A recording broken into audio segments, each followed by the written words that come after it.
In the middle of the pitch-black ocean, on a moonless and starless night, there is only a pale white light emitted from ships scattered in the distance. That is the light from a series of high-power high-pressure lamps. Indispensable equipment on giant squid fishing boats of Taiwanese fishermen. That light is like a maze that lures giant squid to swim towards it, mistaking it for the water surface where the moonlight reflects. But in fact, it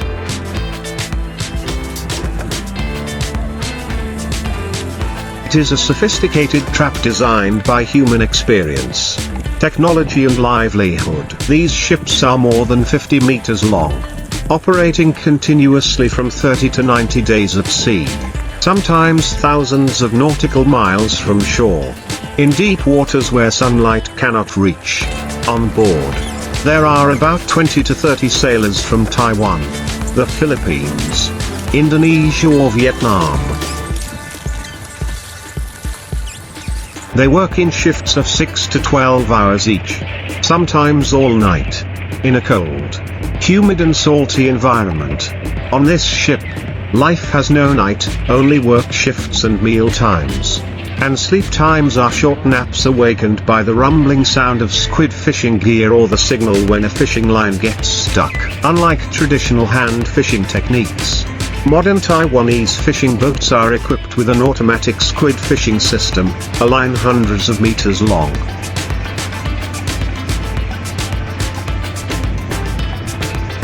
Each line hanging hundreds of fake hooks with flashing LED lights simulating live prey. Those hooks will be dipped to a depth of 50 to 100 meters, where giant squid often hunt at night. When the squid bites, the tractor system will automatically reel the line up and bring the squid to the deck, where the sailors will quickly remove the squid and drop the line back into the water in less than a minute. A working day on the ship begins at around 3 p.m. The crew begins checking the machine parts,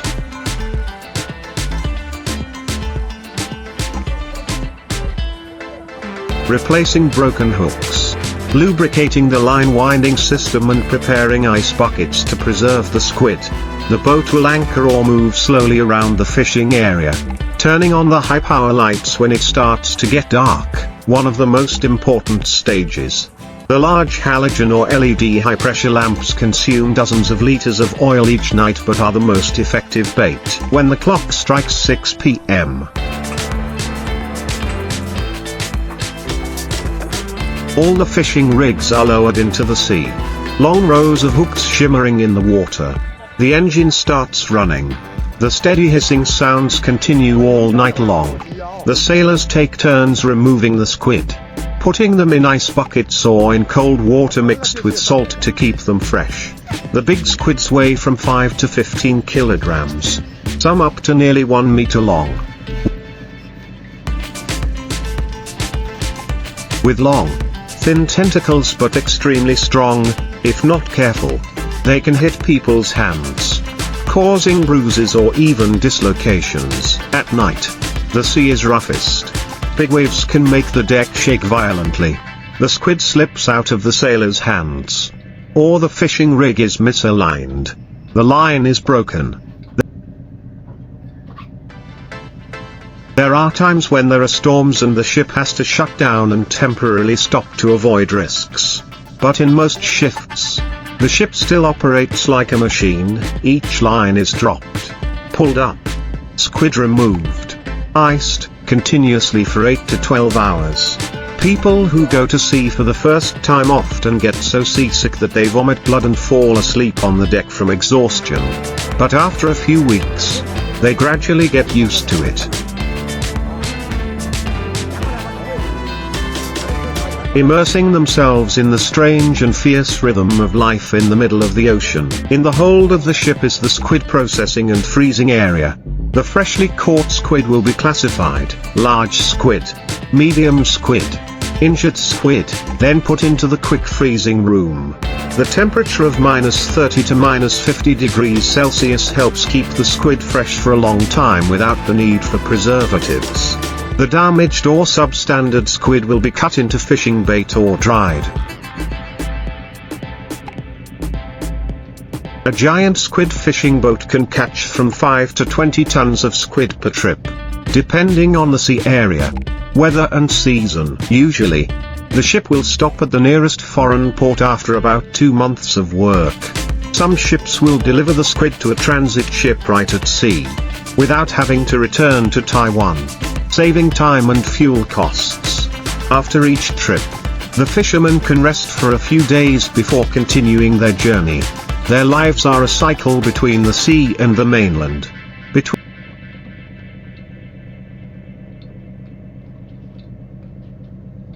the waves and the lights of the fishing lights. For veteran fishermen, the sea has become home. They know by heart every coordinate with a lot of squid, know how to observe the current, water temperature and how the squid swim to adjust the depth of the fishing line. Skills and experience are what help them survive, along with patience and endurance. Some have been in the profession for more than 20 years, gone through hundreds of sea trips, witnessed teammates being injured, having accidents, and even going missing in sudden storms. Modern technology has changed the way Taiwanese people catch squid, from handline fishing, night fishing with oil lamps to automated systems, GPS control and satellite monitoring of sea temperature. But no matter how modern, the operators of the system are still humans, fishermen who dive into the ocean to bring back fresh squid for daily meals in Taipei,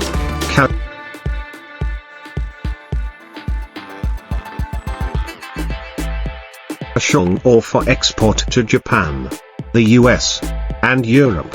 Life on board is harsh, with cramped, damp bedrooms, the sound of engines running all day and night, and food consisting mainly of cold rice, canned food, and water. But for many, this is the only way to make a living that is enough to support their families back home. A few months of sea travel can bring in an income equivalent to a year of work on shore.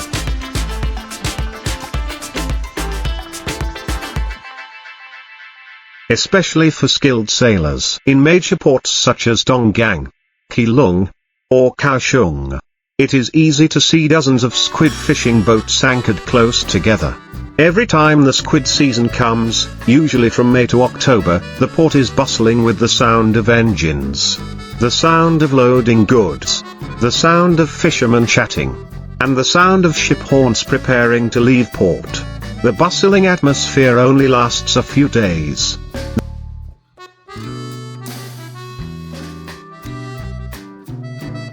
Then becomes quiet again as dozens of ships set sail one after another, only to return weeks later. Although life at sea is always risky, big waves, broken machinery, work accidents, for Taiwanese fishermen, it is a choice.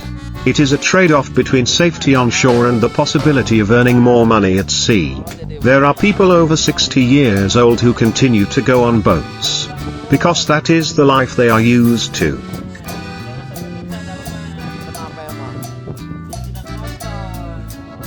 And also because the seafaring profession is a family tradition, children who grow up in the port often follow their fathers onto the boat when they are old enough. The automatic squid fishing boat is not only a symbol of modern technology in Taiwan's seafood industry but also a symbol of human power over nature.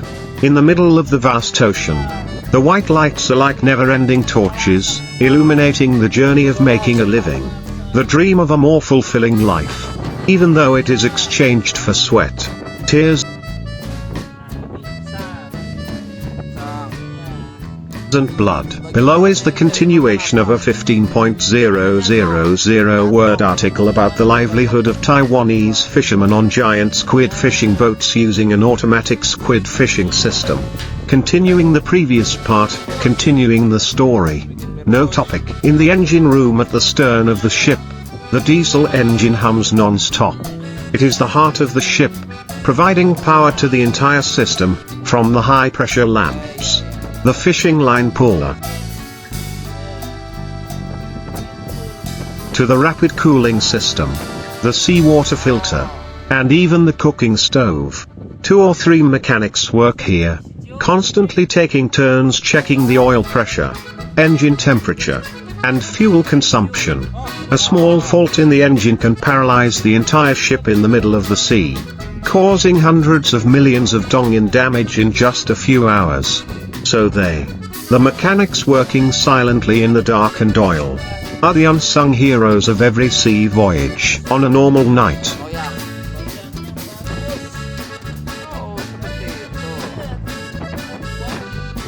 If conditions are good, each fishing line can catch several hundred squid.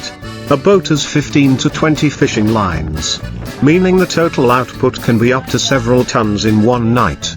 But there are also empty-handed days, when the sea is calm, the water is too cold or the squid do not gather. At those times, the whole boat seems to sink into silence, leaving only sighs and sad eyes looking at the Black Sea.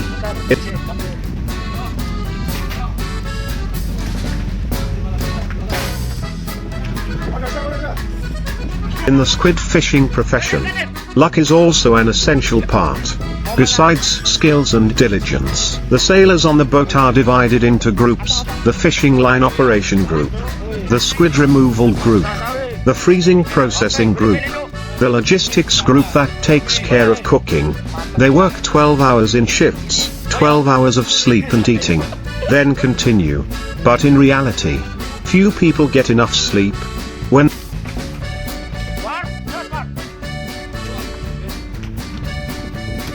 the machine reports that a fishing line is entangled or a fishing line is broken, the entire crew is awakened.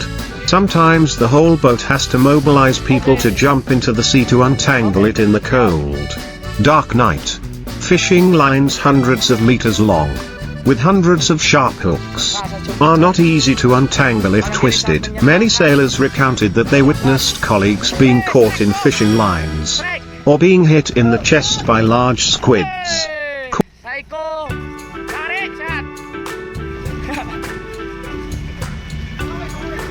causing them to faint. Some people had their hands cut or fingers cut off, but could not leave the ship because they were in the middle of the sea. Those injuries were treated roughly with alcohol and bandages, then continued working. At sea, the nearest hospital could be hundreds of kilometers away, and calling for rescue was almost impossible. Therefore, endurance, steely spirit and discipline are vital factors for survival. Each sailor usually carries a small suitcase containing a few sets of clothes,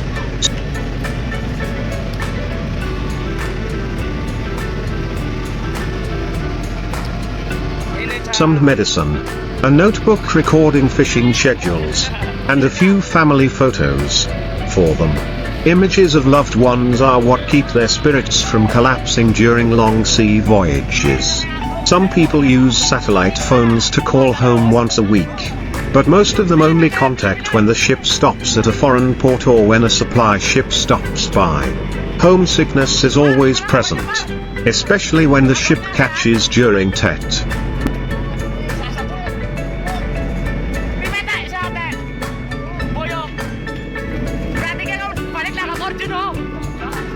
Mid-Autumn Festival, or a child's birthday.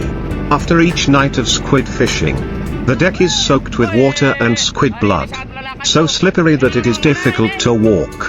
The sailors have to use high-pressure hoses to clean every meter of the floor, collect trash and sort the squid. This work usually lasts until 6 to 7 a.m., after which they can have breakfast, a meal of dried fish, pickled vegetables and cold fried eggs, if they are lucky and catch beautiful fresh squid.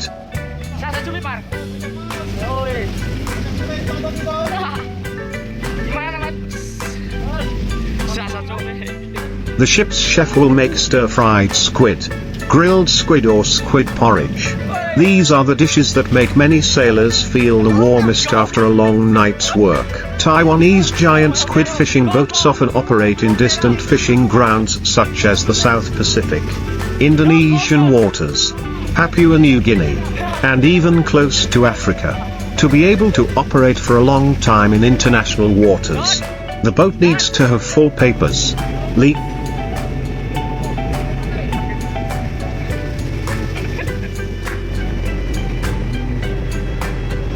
fishing certificates, and be regularly inspected by fisheries management agencies. A large boat can carry more than 100 tons of fuel, dozens of tons of ice, and enough food for several months. All are packed tightly in the hold before each trip. It is impossible not to mention the captain, the person who holds the entire life of the boat and the crew. The captain is the one who decides on choosing fishing grounds, manages the work, and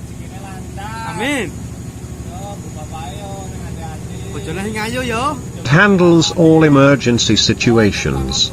They must read ocean current charts, monitor the weather via satellite, and especially closely observe the movement of squid schools.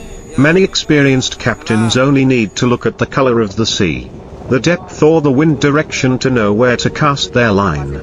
This is knowledge accumulated from decades of seafaring. No school can teach it. Only experience can pass it on. After 1.5 to 2 months of fishing, the ship will stop at a foreign port to sell goods and resupply.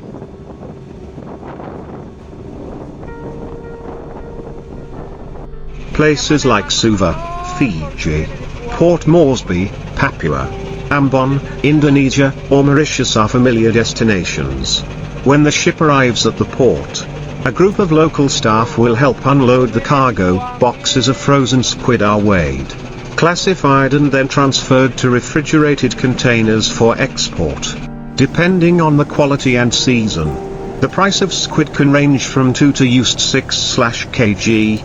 A successful ship can earn tens of thousands of dollars, divided into percentages for the captain,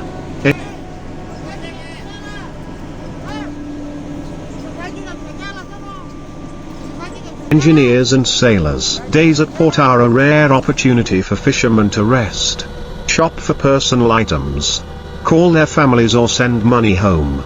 But that atmosphere does not last long. After only 2 to 3 days, the ship is refueled with ice, fresh water and food, and then continues to set sail. The cycle does not stop, because if it rests too long, another ship will occupy the fishing grounds first, in the open sea.